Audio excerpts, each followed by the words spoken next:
there to kill someone, are you not? Yeah, only the folks I'm sent to kill need killing. I waved the article at her. The hell's this thing say anyway? I barely speak enough Spanish to find the restroom. Says he's a fisherman, died of natural causes, and just yesterday at that. He's as fresh as can be, she added, smiling sweetly. Fresh. Right. Just goes to show, you should never trust a creature of the night. Turned out, Lilith's idea of natural causes included drowning. This guy'd spent 6 hours in the drink before they found him, washed ashore in a tangle of kelp a good 3 miles from where he'd gone overboard. I'd cleaned up as best I could in the mortuary sink, but no amount of scrubbing could erase the reek of low tide that clung to his hair, his skin, his coarse thicket of stubble.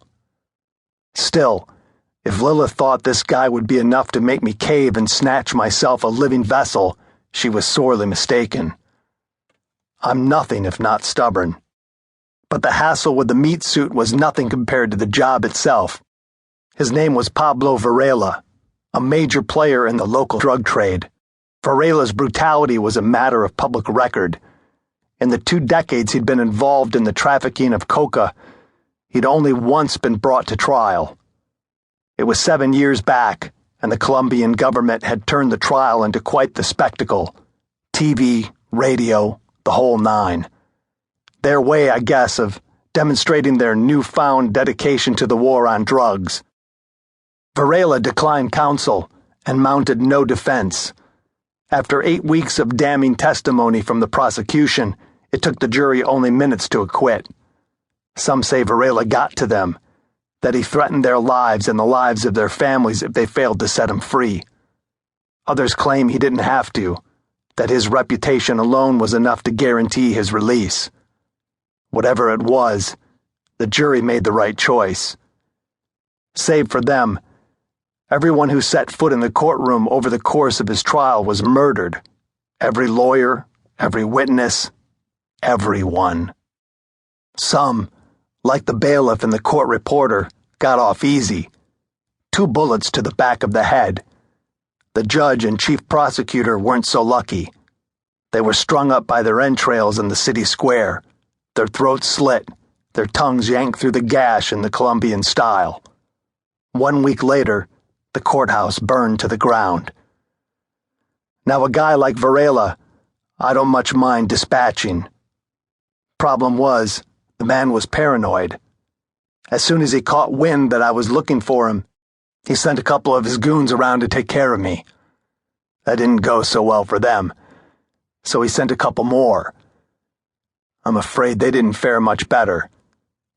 That's when I slipped up. See, I'm not much for killing anyone I don't have to. You could call it mercy, I suppose, or whatever passes for a conscience among the denizens of hell.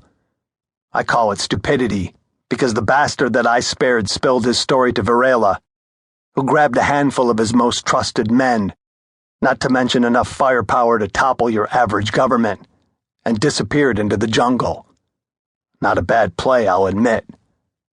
Hell, the first day or so, I even thought it was kinda cute. But as the hours wore on, and the rain continued unabated, the whole affair sort of lost its shine. Now it had been 4 days since I left Cartagena, 4 grueling days of tracking Varela and his men through blistering heat and near constant downpours, without so much as a moment to eat or sleep or even catch my breath.